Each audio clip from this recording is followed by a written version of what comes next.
Acts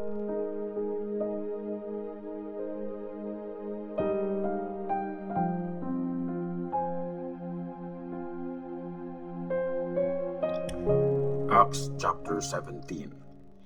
Sa Thessalonica. Dumaan sina Paul at Silas sa Amphipolis at Apollonia, saka sila dumating sa Thessalonica. Merong sinagog doon, kaya gaya ng nakasanayan, pumunta doon si Paul.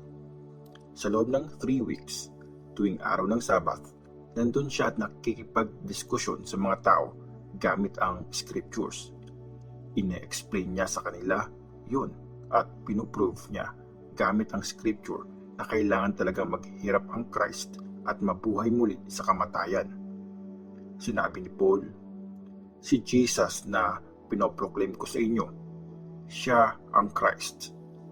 May ilan sa kanilang nakumbinsi at sumama kina Paul at Silas. Nakumbinsi rin pati ang mga kilalang babae at maraming Greeks na sumasamba sa Diyos. Pero nainggit yung ibang mga Diyos, kaya kinather nila ang mga tambay at gumawa sila ng gulo sa buong city.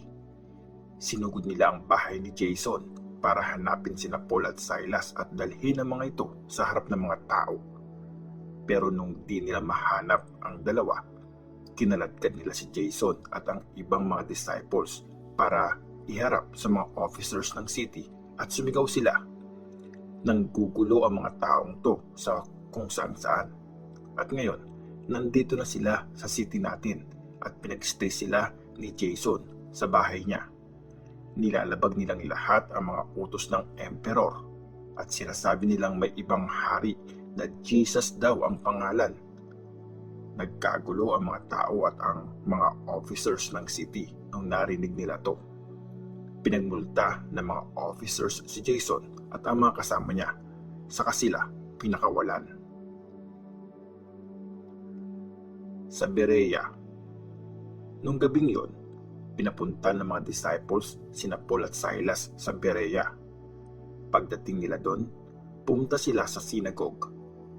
Mas bukas ang isip ng mga tao sa Berea kaysa sa mga taga Thessalonica. Gustong-gusto nilang makinig sa mensahe at araw-araw nilang tinitingnan sa scriptures kung totoo ba ang sinasabi ni Paul.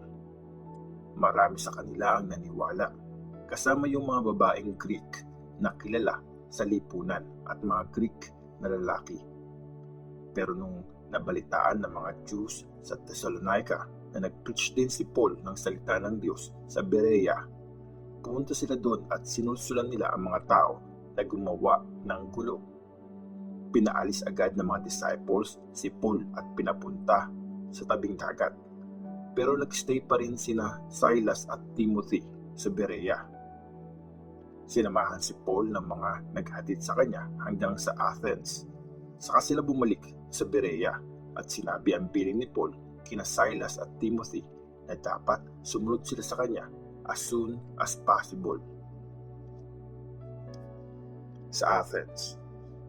Habang hinihintay ni Paul sina Silas at Timothy sa Athens, sobra siyang nabagabag kasi napansin niyang puno ng mga Diyos-Diyosan ang city. Kaya nakipagdiskusyon siya sa mga Jews at sa mga Gentiles na sumasamba sa Diyos na nandun sa synagogue. Araw-araw din niya yung ginawa sa mga tao na nasa plaza. Nakipag-debate rin sa kanya ang ilang mga teachers ng Epicurean at Stoic. Nagtanong yung ilan sa kanila, ano bang sinasabi ng nagmamarunong na to? Sumagot ang ilan, parang nagpipreach yata siya tungkol sa ibang mga Diyos. Sinabi nila yon kasi nagpipreach si Paul tungkol kay Jesus at sa muling pagkabuhay. Sinama nila si Paul sa harap ng city council na tinatawag na Areopagus at sabi nila, gusto naming malaman kung tungkol saan yung bagong teaching na sinasabi mo. Bago sa pandinig namin ang ilan sa mga sinasabi mo, kaya gusto naming malaman kung ano ba ang ibig sabihin ng mga yon. Mahilig kasi ang lahat ng taga-Athens, pati mga foreigners na nandun, na pag-usapan at pakinggan ang mga latest na mga bagay. Doon nila inuubos ang oras nila. Tumayo si Paul sa harap ng city council at sinabi niya, Mga Athenians, nakikita ko na napaka-religious nyo sa lahat ng bagay. Sa paglalakad ko kasi dito sa city nyo, tinignan ko yung mga lugar kung saan kayo sumasamba at may nakita akong altar na may nakasulat na ganito: sa Diyos na hindi kilala. Sinasamba nyo ang Diyos na to kahit hindi nyo siya kilala. Well, hayaan nyong ipakilala ko siya sa inyo. Ang Diyos na gumawa ng mundo at ng lahat ng nandito, siya ang Panginoon ng langit at lupa. Hindi siya nakatira sa mga templo na ginawa ng mga tao. Hindi rin niya kailangan ng kahit na anong ginawa natin kasi siya mismo ang nagbibigay ng buhay, ng hininga at ng lahat ng bagay sa lahat ng tao. Galing sa isang tao, ginawa niya ang lahat ng lahi ng tao at hinayaan niya silang mabuhay sa buong mundo. Siya mismo ang nag-set ng kanya-kanyang panahon at boundaries ng mga lugar kung saan sila titira. Ginawa to ng Diyos para hanapin siya ng mga tao at baka sakaling sa paghahanap nila, makita nila ang Diyos. Pero sa totoo lang, hindi naman malayo ang Diyos sa kahit sino sa atin. Kasi nabubuhay tayo, nakakagalaw at nagiging kung sino tayo dahil sa Kanya. Sabi pa ng isa sa mga kababayan ninyong Makata, mga anak din niya tayo.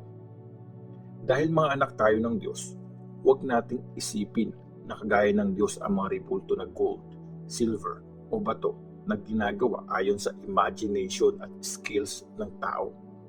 Pinalagpas na ng Diyos ang mga panahong di siya kinilala ng mga tao. Ngayon, inuutusan niya ang lahat ng tao sa lahat ng lugar na magsisi at tumalikod sa mga ginagawa nilang masama.